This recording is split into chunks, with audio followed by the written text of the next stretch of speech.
Yeah, can you imagine like the sun farts and it's lingering for 2 to 3 days? And then it gets to our magnetic field, which is the toilet. It's floating through the air like it's someone cut one in the room and it's just hanging out for 2 to 3 days. Just lingering.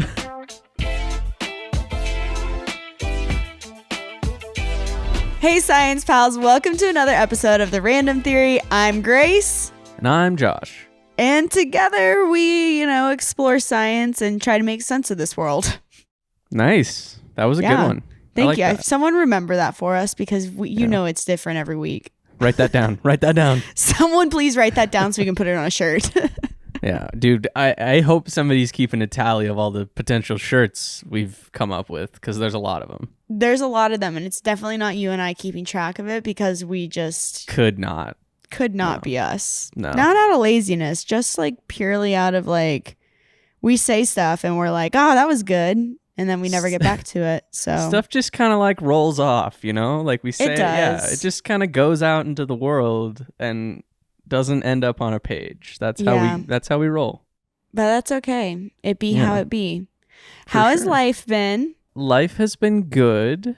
A little busy. The day we're recording this, my wife and I literally today are flying to Chicago for the week. We're gonna be so close for the first time. We are for the first time. Yeah, we're like right there. That was what I told my wife.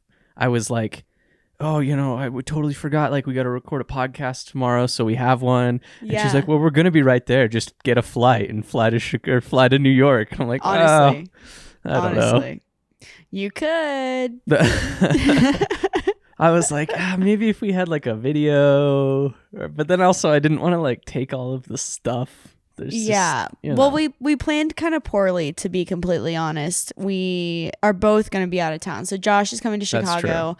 I'm going to Bonaire. So it's not like we could have filmed anything anyway. That's true. We were just both going to be gone. But I am going to film a video down there. We're going to do a really cool video. It's going to be very interesting. I don't even know how we're going to shoot it yet. We're flying by the seat of our pants. So I think it's going to be an exciting video. It'll be cool. Yeah, that's me. I've just been busy. Lots of stuff going on, but all good. I saw your dog the other day. You did. Briefly. You saw my dog, and I didn't even see my dog. I had a run-in with Ray, which, like, I was thinking about this. That must have been so weird for her. She has not seen me in, like, a year. And Grace's parents were here and they needed somebody to let their dog out. So I was close and I was like, oh yeah, I can go let her out. And I go and she was super excited to see me. But then I was only there for like 15 minutes and then just left. And I was like, that must have been so weird. She was like, that guy. She's probably like so confused. Like, I think I know that guy, but I don't know if I know that guy. Yeah. And then all of a sudden I'm just gone. And she's like, oh, that was weird. Yeah, that's so funny. I didn't even think about that for her. Yeah. That's hilarious. What about you? How you been?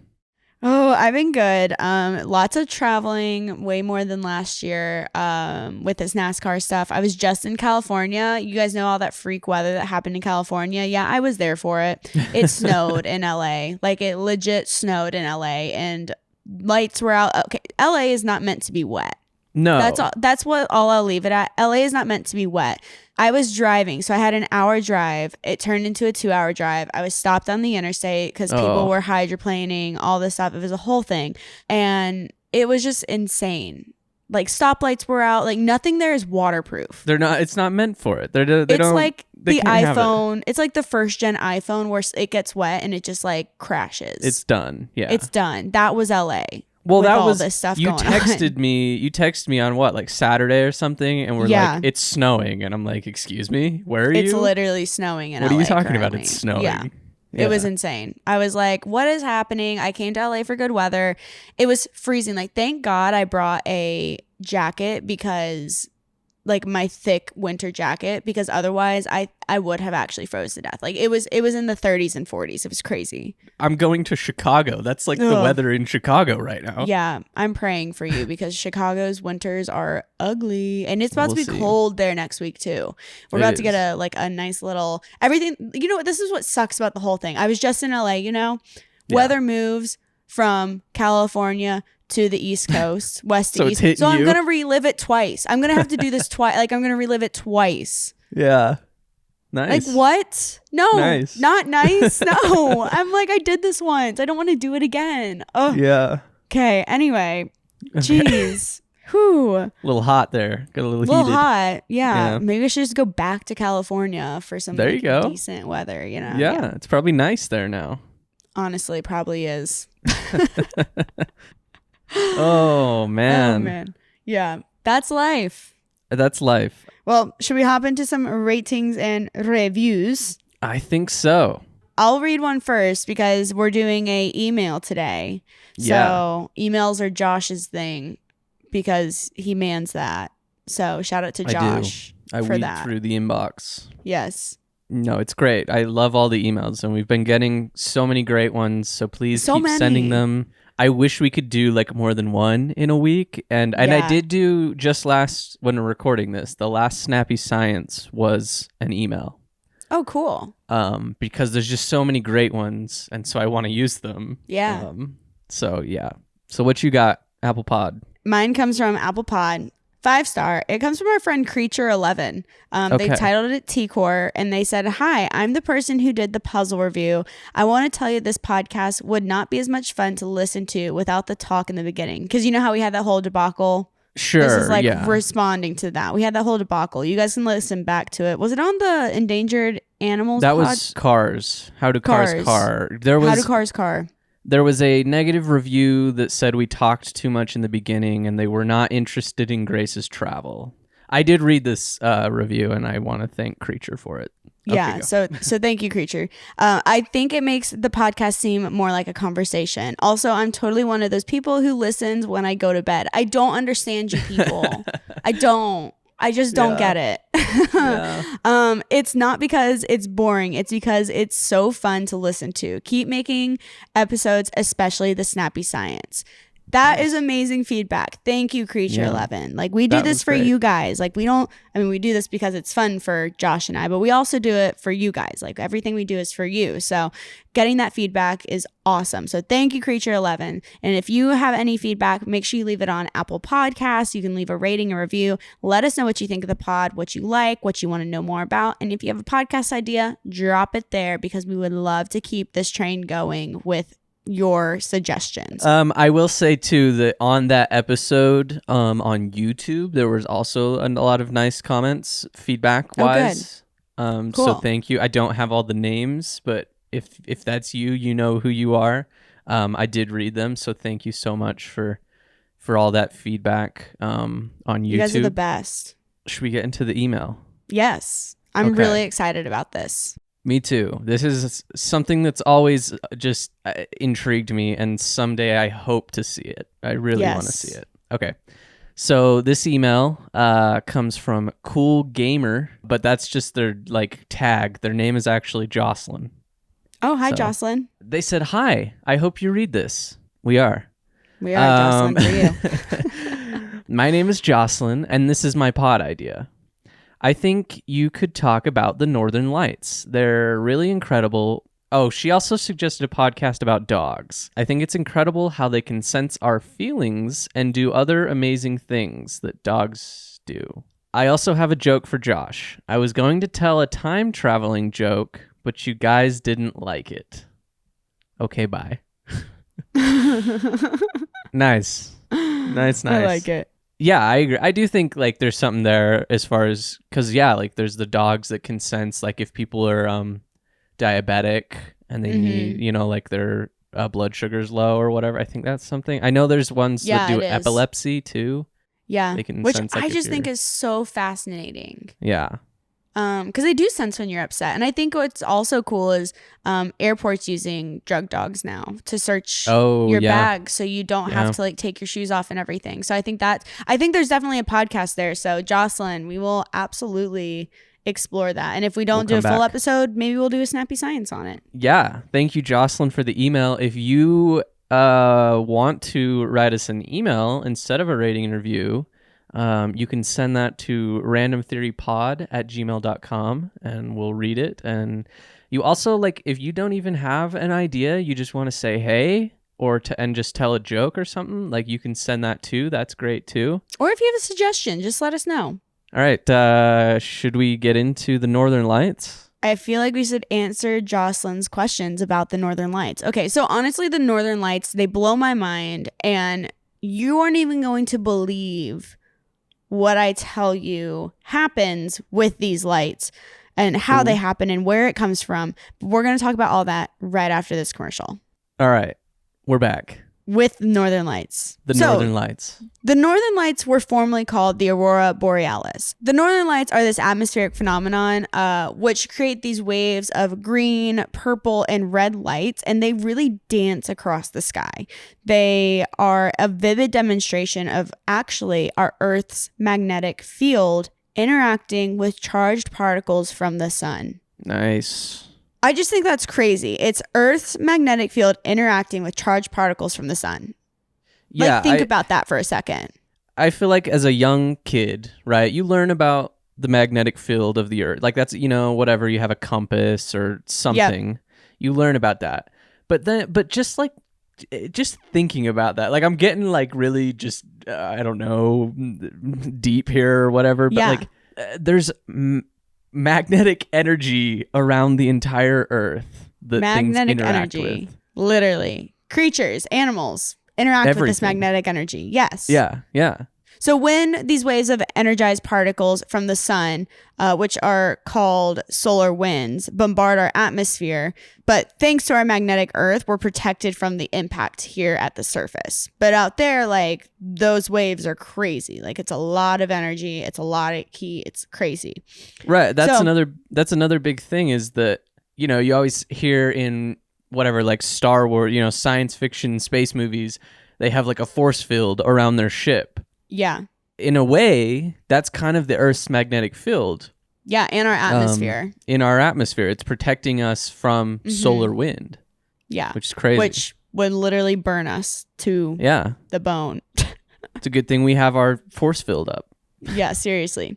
So thanks to our Earth's magnetic field, we're protected from that impact. The particles travel along the magnetic field towards the poles of the planet where an energy exchange produces the colorful lights in the sky. So, the Aurora Borealis is simply glowing gases. Just think about that. Those are glowing gases. This is kind of the same way that, like, when someone is like, oh my God, such a beautiful sunset. Well, it's such a beautiful sunset because of the pollution. It's because of the gases in the atmosphere interacting with the sun, and they become charged particles, and that's where you get the reds, the yellows, like that really vivid purple color. Those are all different gases. So that's the same thing. The Aurora Borealis is a glowing gas, just like the glowing gas in a neon light tube. So nothing's going to happen really if you were to touch the Aurora Borealis, because that was my big question. Okay. I was like, if you were to get up there and like run a hand through it. Yeah, what's going to happen to me? Besides like, dying because I'm not in my like super special suit. Like if I touched it with my hand, like nothing's going to happen to you. There's like an atmospheric pressure situation that you got to be. Yeah. If we ignore that and you were like, I'm going to touch the Aurora Borealis, like nothing's going to happen to you because it's just a gas that's glowing. Yeah, it's nothing. You're just running your hand through gas. Like yeah. The most common auroral color is a pale yellowish green, and that is produced by oxygen molecules. And they're located about 60 miles above the Earth. Oh, wow. Okay. Yeah. That's less high than I thought. The most rare is the all-red aurora, and that's produced by high-altitude oxygen, and that's at heights of over or up to 200 miles. Okay. So that's where you get like the really, really like gorgeous ones, and that's like way up there. And then nitrogen produces a blue or purplish red aurora. Right. And I feel like those, because there has been times, I remember like just this last year, there was like a news report that there was I think it was like a big solar flare. So then there was going to be like the Aurora Borealis was going to come further south into like the United States. Because I didn't see it. We weren't in the right state. I think it was only like it came down to Montana or whatever. I don't know. So I didn't see it. But I would assume it was probably mostly those lower altitude yellowish green potentially. Yeah. Just because, the further you're getting, the more like pollution and light and, whatever. Yep. So I would assume those higher altitude, like high altitude oxygen and the nitrogen probably aren't coming. You're not, they're still there, but you're not visibly able to see them as clearly. Exactly. Yeah. I don't know. Yeah, so I'm really glad that you mentioned that, because the connection between the northern lights and sunspot activity has been suspected since about like the 1880s. Oh, nice. Yeah, which is awesome. Thanks to research that's been conducted since the 1950s, we now know that electrons and protons from the sun are blown towards the earth on the solar winds like we talked about. Okay. So we're literally getting electrons and protons blown in our direction from the sun. It's like dust, but yes, electrons and protons from the sun. Which is crazy. Yeah. Yeah.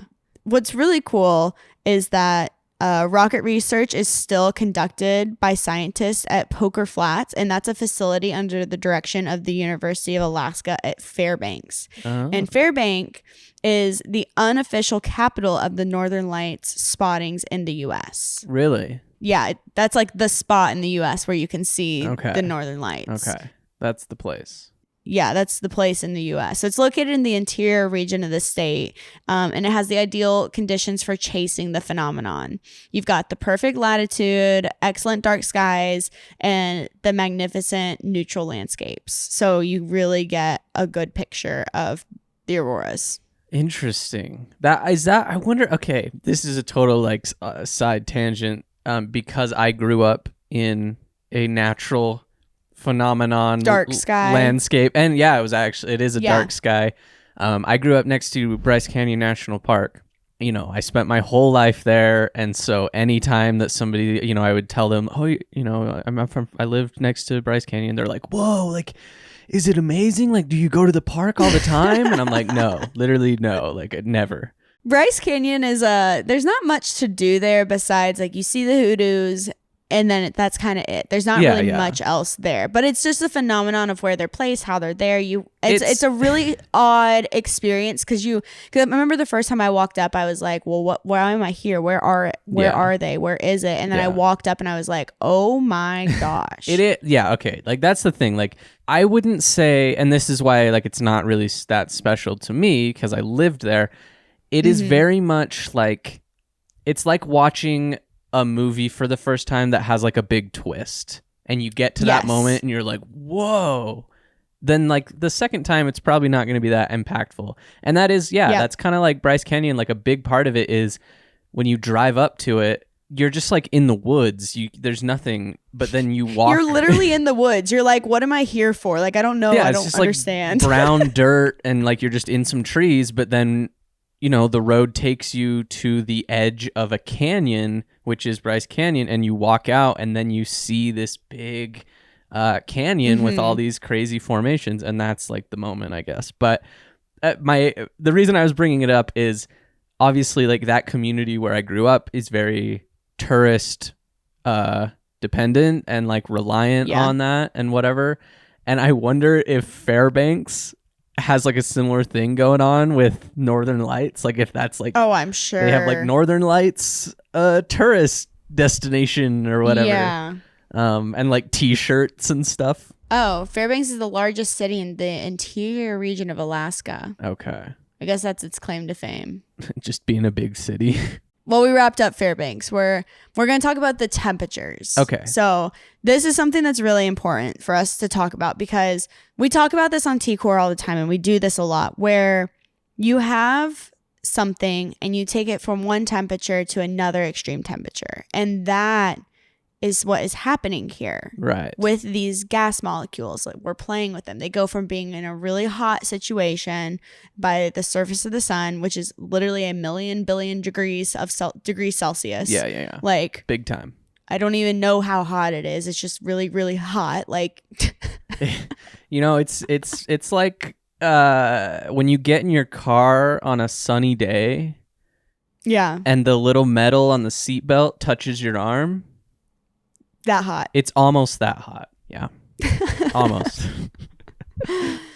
So at that temperature, like at seatbelt touching you in the summertime temperatures. Yeah.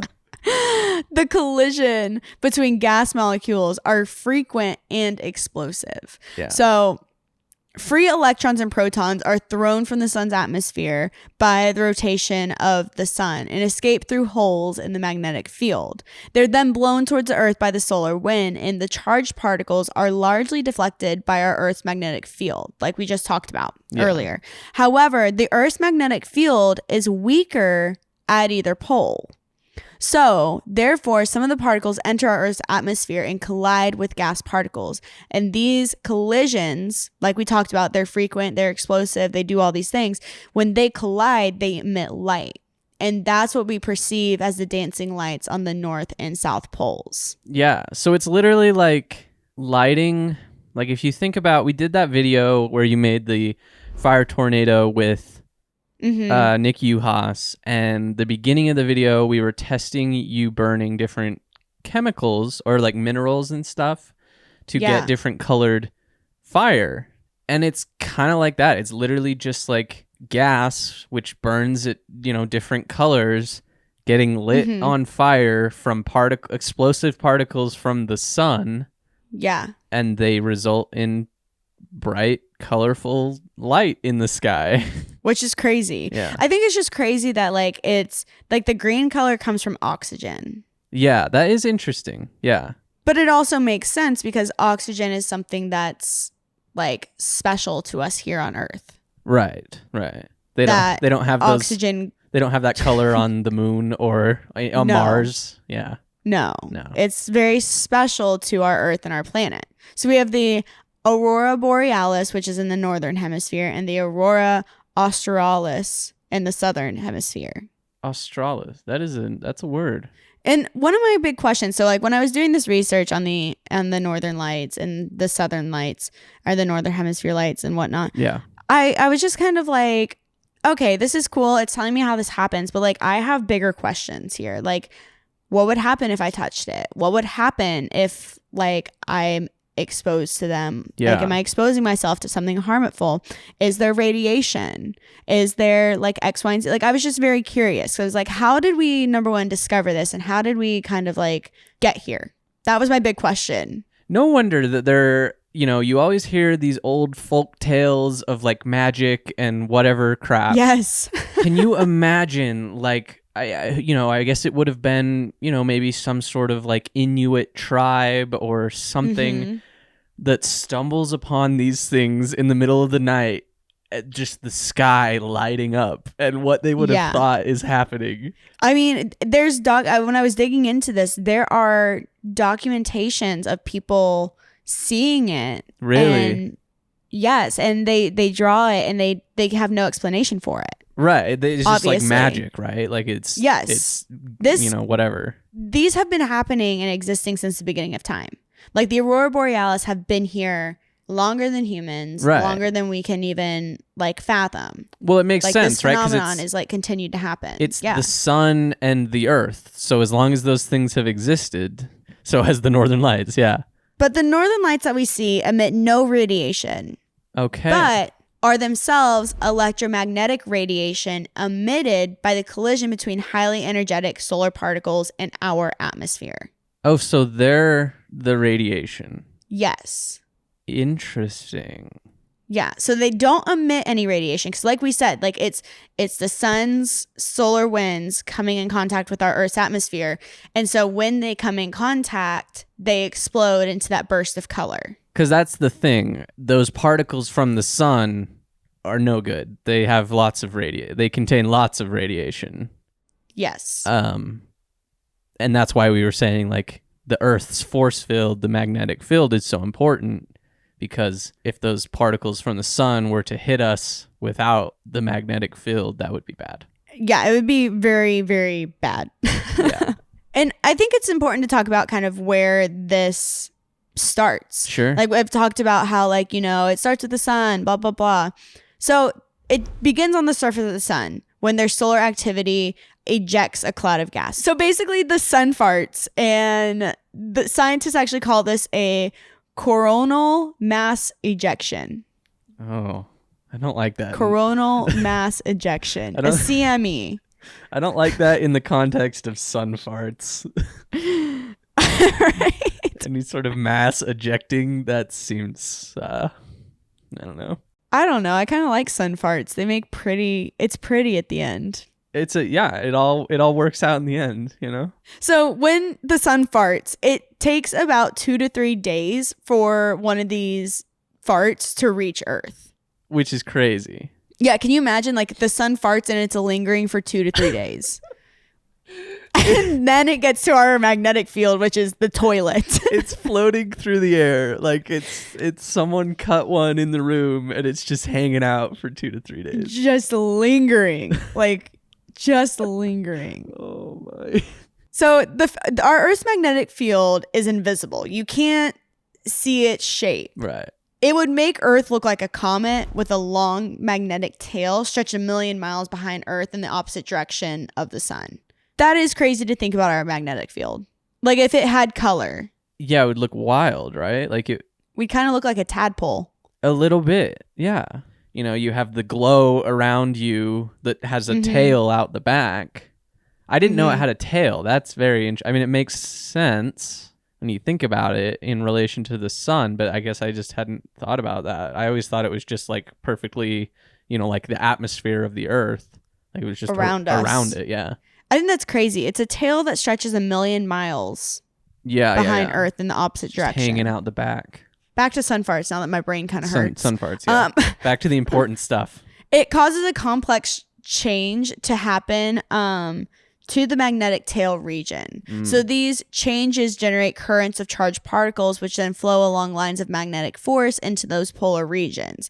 And these particles are boosted in energy in our upper atmosphere, where they collide with our oxygen, nitrogen, and then produce those beautiful colors.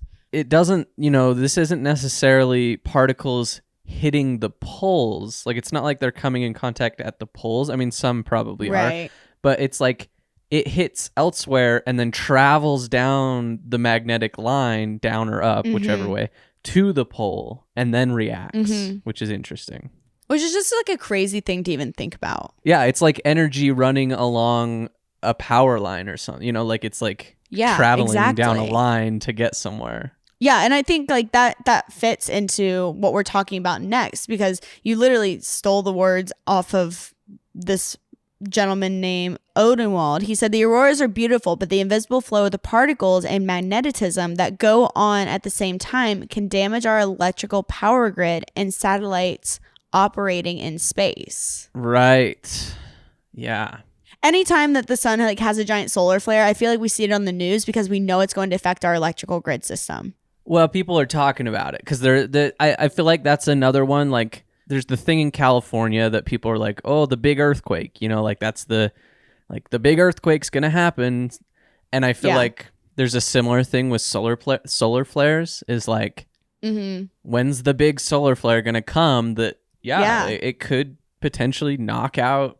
I mean, if it's, it could be really bad. If it's huge, it could knock out everything and hurt people. But even smaller ones, they can damage infrastructure and cause disruption in satellite communication and things like that. Yeah. It's why scientists are really keen on understanding the physics of the aurora and solar storms. Yeah. Because that allows us to predict when our technology may be affected. Depending on a solar flare, like you can track it. So if like there's a really big solar flare, like you are guaranteed to see really beautiful aurora borealis or northern lights. Right. Because they're directly correlated. Yeah. It's like people going, which is crazy. Going like storm watching. Yeah, like storm watching or whatever. Yeah, it's literally that, but it's farts from the sun. This next part's crazy to me. Okay. The aurora does on rare occasion, very rare, make sounds audible to the human ear. No way. Yes. Whoa. Like you are hearing space. Like you're hearing the sun, if you think about that. You are hearing the sun's fart. You're hearing a sun fart. It's not quite a silent one. No, sometimes it is, but rare. On a rare occasion when the sun's really got to let one go, you can hear it. Who let us be in charge of this podcast. Why? Yeah. What is this? Who gave us this platform? We're talking about sun farts here. What's going on? Oh man. So there's eerie reports of like crackling, whizzing, and buzzing noises that are accompanied by the lights. Because think about it. You know, when you're out there, there's nothing around you. Even when you're doing dark sky stuff, you're watching, you're like looking for shooting stars and whatnot, comets, blah, blah, blah, whatever it is. Yeah. You know, when you were out there, it is pitch black. So places where you're going to see the auroras are going to be pitch black. There is like, you're not near anything. Like there is no sound. So for you to hear that, like you would audibly know something is happening because it goes from being like silent to not. That's crazy. To me, it's like this thing, you know, it happens in movies a lot where to get something across to the audience, they might have to add, you know, sound or like visually tell something that's not necessarily accurate. So to me, that's like, oh yeah, that's like the movie version of like, if it was this energy in the sky, they would add these sound effects to it to sell the point. It's kind of insane, to be completely honest. Yeah. So let's talk about where the best place to see these northern lights are besides Fairbank. Like if you're in the US, like you can go there, see it. But there's this place called the auroral zone. And this is the region of the northern hemisphere within an approximately 1,500 mile radius of the magnetic North Pole. Okay, that's north. That's pretty far up there. That's north. Yeah, yeah. So it encompasses most destinations within the Arctic Circle. So this is including northern Norway, Sweden, Finland, Canada, Alaska, Russia, Iceland, Svalbard. Yeah. I think that's like northern Iceland. And Greenland. Okay.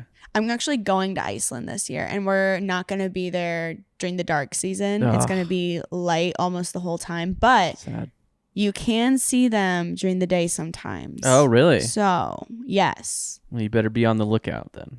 I know. I'm like really fingers crossed. So, during particularly strong periods of solar wind called geomagnetic storms, the northern lights can move much further south, which is what you talked about, Josh. Yeah, this happened last year sometime. I can't remember when, but it was big news. And it's incredibly difficult to predict that because obviously we can't predict these storms. They're working on it, but it's hard to predict them. So what is the best time of year to see the northern lights? Well, this is honestly really exciting. The northern lights occur year round, nearly every single day of the year, and they're not always visible, which is very interesting. You need to have the right viewing condition in order to see them, and the most important factor is darkness. Right. I mean, given that you have to travel pretty far north in order to see the northern lights, you'll likely run into issues with daylight. So in the summertime, obviously, the higher latitude destinations encounter a phenomenon called midnight sun, which means they experience extremely long days, some with up to 24 hours of sunlight. Dude, I've seen stuff on that, like TV shows and YouTube videos where people live in places. What is that life? What is your life like? So I have a friend, her family is actually from Alaska. Yeah. And she has been out with her parents at like 2 a.m. and it looks dusky outside. And that's it. I can't imagine what that does to your brain. Like she's like, you're never tired. She's like, you don't have a body clock. Because like we have she's like, your body clock just does not work. Yeah, because your body knows when it's that time and it starts producing like melatonin. So if it never does that, that's crazy. Yeah, she said her parents have blackout curtains in their house. So like they try to simulate nighttime, like when it is that time of year. Like she's like, they try like to make sure that the curtains come down at like 6 or whatever. And like they make the house dark. I'm just like, that's so crazy. Yeah. Like so crazy. You would need to have like electronic automated curtains and then like the Philips Hue lights so that everything starts to dim in your house. Yeah. Seriously. That's wild. So for the chance to see the northern lights, you'll have to wait until about fall, winter, or springs. And solar activity usually peaks around the fall and spring equinoxes, which occur in September and March. But you can still see the northern lights throughout the winter anytime between those months. Right, because the sun actually sets. It does set. Yeah. I think this is crazy. The northern lights typically occur in a short burst of 15 to 30 minutes. Interesting. It is not a long phenomenon. It is not something that lasts for hours on end. Like, this is something that literally, it's 15 to 30 minutes, and those bursts can happen at any time. They could happen in the middle of the day. Yeah. And even though it's light outside, you won't be able to see them. So, like, that being said, say you're on a trip and you're trying to see the northern lights, they could be happening during the day and you just have no idea. And so you're not going to see them at night. Dude, that's rough. That's so hard because, like I was saying, like someday I hope to see them. I would love to, you know, but it's like, man, could you imagine, like, not only like, because obviously all these places where it's like the best to see them, like that's a trip. That's a trip to get there. It's a trip. Yeah. And you're going for something could last 15 minutes and you might miss it. Like, you might miss it. Yeah. That's rough. It is. So statistically speaking, though, your best odds are roughly between 10 p.m. and 2 a.m. Okay. So if you're traveling to a destination that's known for Northern Lights viewings, your accommodation may provide wake-up calls if the lights show up in the middle of the night while you're sleeping. So a lot of places like have just people on standby, or like, you know, someone's paying attention, they see them, they have just like a wake-up call. Could you imagine? What is that job? Yeah. Yeah, right? Because otherwise you have to be up all night watching the skies. That's true. But somebody at the hotel does that, right? Like they have a guy that's just looking at the sky all night or whatever. Yeah. That's funny. Okay. Yeah, but so there is an exception to this general rule, though. Oh. If you're visiting a very northern destination in the middle of winter, you may experience polar night. Oh. During which there are 24 hours of darkness. And this occurs in places like Svalbard, Iceland. Which then you can see the northern lights any time of day. Right. Your chances just exploded. Your odds. Yeah. Yeah. Okay. Well, there you go, Jocelyn. That is all I found about the northern lights. They are sun farts. Sun farts. That glow. Glowing sun farts. Incredible. You know, I feel like this is a topic that everyone has heard of, you know, and maybe knows a little about. It's super interesting to like get into it and hear the nitty gritty and hear our comparison or what, like metaphor of the fart. Yeah.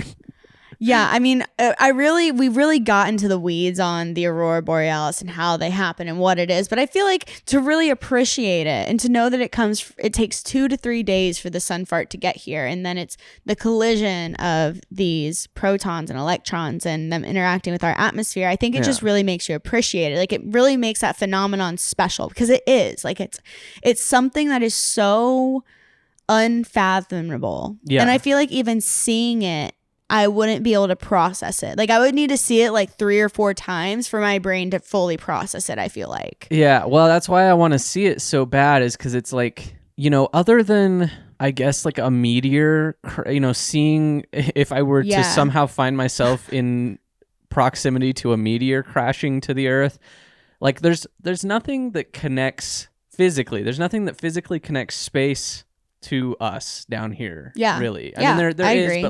but not like something tangible and easily digestible. Yeah. And this is literally, this is like you're sitting there watching radiation from the sun hit Earth. Yes. Fascinating. In a very visible, bright, colorful way. Like, and I think what's so special is no two are ever going to be the same. Yeah, like that you could hit it on like an incredible night, and it's just this crazy display. Jocelyn, thank you so much for that suggestion. I learned more about the Northern Lights and have a way bigger appreciation for them, and learned something I didn't know, which was really fun. Same. I honestly, for me, like the fact there is the noise, the sound. Yeah, right? Did not expect them to make buzzing, whirring, whizzing noises. Like, that's crazy. Thank you, Jocelyn. That was so awesome. If you have a topic that you want to hear us talk about, make sure to leave a rating and review on Apple Podcasts. You can drop it there.